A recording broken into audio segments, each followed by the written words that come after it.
Hi, this is Pat Moorhead, and the 6.5 is live here in Barcelona at Mobile World Congress in the Nokia booth, and it is a beauty.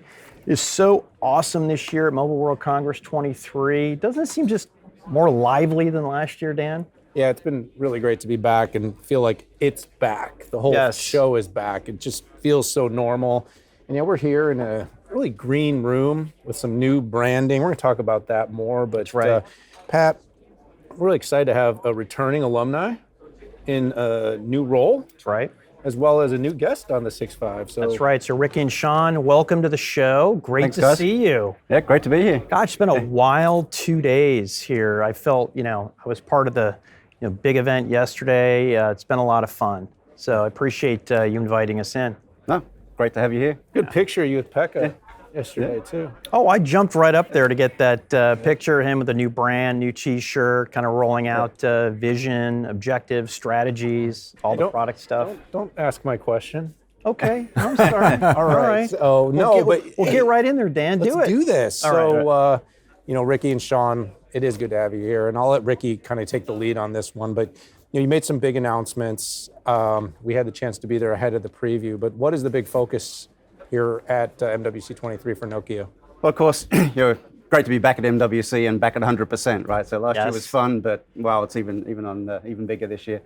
Big focus, of course, is the refresh of the corporate strategy, which we shared yesterday. But as part of that is the new brand. And I think about this. So we're a 150-year-old company. We're known for innovating and changing over those years, but of course, we've also been in the telco space now for several decades. And so this is really about repositioning Nokia for what we are today, what we want to be in the future, which really is a B2B technology innovation leader. Yeah. So I think that's going to be a great opportunity for us to talk to our existing customers about where we're transitioning to. But probably even more importantly, it's about some of our new customers, the enterprise customers, for example, the hyperscalers, around perhaps reevaluating who Nokia is, who they think we are, and repositioning ourselves as that technology leader that they want to work with as we go forward. So pretty cool, great feedback, great energy. I don't know what it is, but I actually feel younger with this brand. It's taken at least 10 years off my life, I think. No, I love it. And I used to run corporate strategy for a big tech company once, so I absolutely appreciated the structure of your vision, your objectives, and your strategies to get there, which was super exciting. Now, I'm sure, right, you're probably going to spend at least a week here, and you're not spending most of your time with analysts or pundits like us. You're spending it with customers. Yep. What are your customers talking to you about? And like you said, it's carriers and it's enterprises. Yeah, I mean, look, I think the first thing, which is really great, because it has been a while since we've had a full World Congress, the conversation has changed so much. Yeah. The first thing our customers talk about, it's great to see Nokia back as a technology leader. And we've talked about this for 2 or 3 years, but I really think we come back to this World Congress in a position of strength in terms of the technology leadership and portfolio. So that's a great starting point. So it's nice to have those conversations, which means we can actually then talk about what's happening next. And of course, our customers all have similar challenges. How do I create new revenue streams? Where's that new revenue going to come from? And of course, increasingly, how do I manage my cost structure? Yeah. And of course, we're in a great position, and that actually creates opportunities for us. I think on the revenue side, the move into the enterprise for us, as we talked about, has been really important. We want to work with our CSP partners to do that. We also work with our enterprise partners to do that. 5G is rolling out all over the place. Still early days. Exactly. I think this is a conversation we have a lot with our customers is, 5G is not over. In some places, people seem to think we've built up, what's next? We're done. 6G is, it's 2030, right? So we've got a long runway left in 5G, so it's great to talk about that, use cases, how we can leverage that. I mean, 5G's, every day there's a new use case. I mean, just recently we did a project with forest fires in the US, being able to detect that when the cable falls and do preventative issues. We're doing great stuff on digital divides around the world, creating opportunities for people to connect using technology with our customers. So the conversations, I think, are varied. But it's exciting, lots to talk about. Yeah, so it's so important that you call that out too, Ricky, because I think even yesterday at the event, someone asked a question and kind of indicated, one of the press made a comment that we're at the tail end of 5G, and I mean the response is like, whoa, slow down. You've got some space left for this to grow, and in fact, I would say we're still in that earlier phase of really fully monetizing and realizing the potential of it. By the way, a 150-year-old company, Pat. I barely even believe it. Blows my mind. It's almost as old as you. So Shaun, you came over to really, help lead enterprise and then sales to the enterprise. Talk a little bit about what's going on there. I think everyone understands the traditional relationships that Nokia has in the carrier and operator space, but enterprise is a little bit newer. Yeah, no, listen, and I lead up North America, and we have a great CSP business as well. Yeah. And to your point about it's early days for 5G. I mean, people sometimes think of 5G as a one and done. But there's releases to 5G, and we're just right. getting into 5G Advantage, where you're going to see really the exciting use cases come to life. But you're right. We're looking at how do we expand our business, and one of the areas we see just a tremendous amount of growth is the enterprise space, and this big brand refresh is because a lot of folks don't think of us as an enterprise company, but we have over 2,700 customers in the enterprise today. We've got well over 500 private cellular networks deployed with them. We grew that business 49% year over year in Q4. So, it's all about, I always say it's not about 5G, it's about the outcomes that we can deliver with 5G. And we've just got a tremendous amount of use cases we're deploying. We've had a lot of success historically, in the private cellular days, in the 4G days, in the mining industry. We're expanding upon those. So that's about worker safety, that's about productivity, right? Rick talked about the use case where we have a large electric provider in the US that put these sensors on their cables, right? And it's about preventing forest fires. No one, they don't care. They care about outcomes. That's We're right. Spending a lot of time with our customers on those. So it's really early days in that space, and we just see a tremendous pathway to success there. Yeah, I'd say we're about halfway into 5G. I mean, we really haven't even lit up the massive MIMO, millions and millions of devices. Even the back end is not fully done in the core to get the full speeds going. So you're here with your global counterparts, Shaun. I'm curious, are there any nuances that you picked up, differences in the US market versus maybe some of the other regions that you're here with? Yeah, I mean, listen, I think, every market has its own sort of time horizon in terms of those, those build cycles. And, there are parts of the world where spectrum hasn't even been released for 5G, right? I sometimes I take that for granted. It came up yesterday in the response. Vietnam's a great example. Right. Huge country, still don't have 5G spectrum. Right.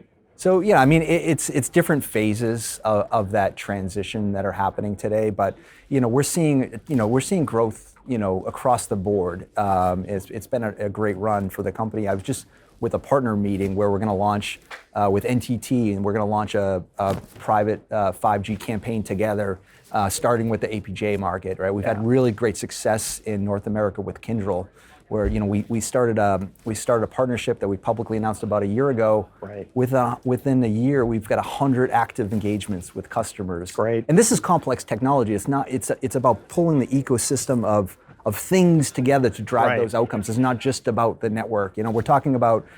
I was just thinking through my career. It was this big debate about the dumb pipe. Is it a dumb pipe? We don't want to be a dumb pipe.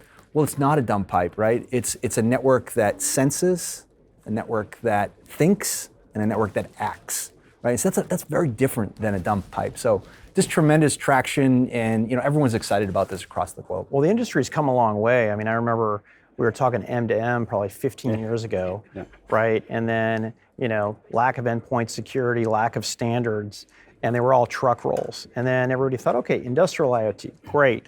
It's going to be so different, right? Okay, we all agreed on security at the endpoint, had standards, but people aren't, I think you had mentioned this, people aren't, boards aren't asking for, hey, I want an IIoT project. No, it's about outcomes, right?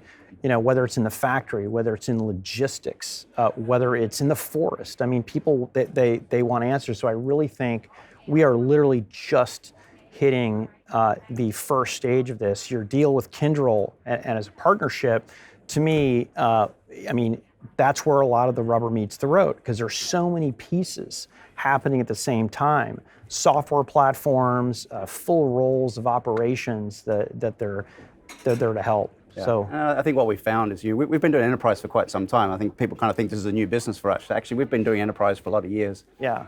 And one of the key things we found is you have to know those industries, you have to know the language of those industries and how the OT systems work in those industries. And it's about pulling all that together, as Shaun said, to get those outcomes right. So it's a very different conversation with an enterprise from a sell process than it has for a traditional CSP. For sure. So give us a taste outside of the brand launch, Ricky. What were some of the big sort of exciting announcements that were made from a technology standpoint? Yeah, I mean, we've got a great stand here. We've got a whole lot of new tech. Let me start with our mobile networks group, our radio division. We've launched our latest massive MIMO technology. And this is great because this is built on system-on-chip technology, and that's where we were falling short in years gone by. We've really ramped this up now, our own system-on-chip development. That now allows us to build the smallest, lightest, and most energy-efficient massive MIMO radios out there in the market. So that's really exciting. I think the other one that's interesting on the radio side is our AnyRAN story. As we know, I mean, cloud is everywhere. Sure. Radio access is going to the cloud. And so now we've developed our NIC technology, which allows us to put that in anybody's cloud, whether it's a Dell, HP, hyperscalers, et cetera. So it shows that I think this any cloud, any RAN concepts is certainly gaining momentum. And and we also had a great announcement today, which just came on the wire. You might have seen is a little win against one of our big competitors down in South Africa with MTN. So it's always nice to validate the technology with actually winning net new business, which is important for us. We hit AnyRAN pretty hard this morning. We did hit Ari on with Marvell, so we did a little preview just this morning. Yeah, great announcement on the mobile side, but you did more than mobile, didn't you? Yeah, well, we're talking about cloud, right? And I think our cloud network services division's got a couple of big announcements. I think we just announced that for the first time in the world, we're now offering 5G standalone core as a service. Yes, that's pretty cool. That's new for us. Hard to do too. Yeah, and great stuff around analytics. I talked about conversations we have with customers. Managing operations or managing costs is really important. Having those analytics built into the network is extremely important, and we're really helping operators identify those insights in the network and taking actions to improve their cost structure. And then, of course, our network infrastructure division, big announcement there, PSE 6. So we've moved from 5 to 6, maybe not such a big deal perhaps, but this is the world's fastest coherent photonic solution out there in the world. It's an amazing piece of technology. Again, Nokia developed system-on-chip technology, so it's really cool stuff. Great for our optics business. Any cloud, anywhere. I mean, the hybrid multi-cloud is huge, and being that fabric that no matter where they need that capability, I think really is going to help determine the new winners in this new age, because customers really don't care where it's at. They just want it to work and be reliable. In some instances, it's in a sovereign cloud. Other times, it's in a public cloud. Other times, it's in a private cloud. They just want it to work. Yeah, I think it's interesting. Pekka talked yesterday about this concept of networks meeting the cloud. And you think about it, what customers really want is super high reliable tech that works. It's the 5 nines world that we all come from in the telecom world. Right. But you marry that with the cloud around scalability, consumability, and it's those two things coming together. It's really going to drive the industry forward, I think. So yesterday, you gave respect to the past, talked about what you're doing today, but also you gave some glimmerances into the future. And I'm curious, Shaun, what is it about the future that you're most excited about, or you're excited about putting effort into right now? Yeah, I mean, one of the things we're really excited about is the metaverse, right? And we believe that it's not metaverse, it's metaverses. And there's really going to be 3 metaverses. Most people talk about the consumer metaverse, right? And Shaun yesterday was talking about doing kickboxing with goggles on, and sure, that's real, that's cool, that's going to happen. But we're really excited about there's going to be an enterprise metaverse that's going to be more around collaboration and augmented workforce. And then what we think is really where the opportunity is the industrial metaverse. That's like creating these digital twins, and it's going to completely transform operations. The opportunity is huge. It's viewed to be somewhere between 8 and 13 trillion with a T, dollars by 2030, which is around the corner, by the way. And just think of the traffic that's going to be coming out of that industrial metaverse. By 2027, the traffic is projected to exceed the traffic that we have on our phones today with video. Video dominates the traffic today on handsets.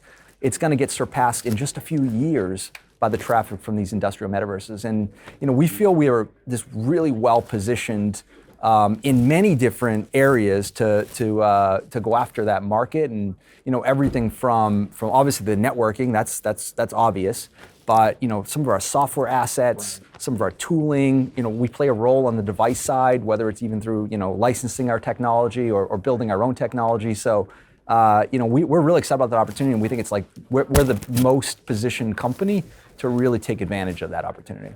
Nice. Intelligent devices, sensing things. I mean, things will create this. And then, of course, just the ability to advance industries. How much faster we can advance healthcare, how much more efficiently we can design and engineer, we can drive sustainability, all the things that people are trying to accomplish, being able to test it in sort of a simultaneous, autonomous, data replicated universe. Wow, say that 3 times quick. Wow. That was impressive. Is going to be foundational, though, to moving industries faster and forward. Yeah, absolutely. So he's completing my sentences already. Yeah. No, it is good. It's a good alignment. It's a good sign. So, gentlemen, we're at a wrap here. Just want to thank you so much for being on the show. Really nice to meet you for the first time. Shaun, great to see you again. Congratulations on the new role at the new company, and congratulations on the new brand. I mean, the most important thing, as we all know about a brand, is living the brand and actually doing the things that make it. I think the good news, what I see from Nokia, is that you're living a lot of that brand promise, which is the hardest part about a brand refresh. Logos are one thing. It's doing what you need to do to keep your customers super happy and build new stuff into the future and project that to people who might think you're a smartphone company still. So, anyways, thanks for coming on the show. Great, thanks for the time. Great. Yeah, great to see you as always. Yep. All right, everybody, you have it here. I want to thank you so much for joining us here at the 6.5 in the Nokia booth at MWC 2023. Hit that subscribe button. Join us for all of our shows here at the event, and also, of course, all the shows that we do everywhere else. Pat, I think we got to wrap here, though, and say goodbye. So thanks for tuning in. We'll see you all later.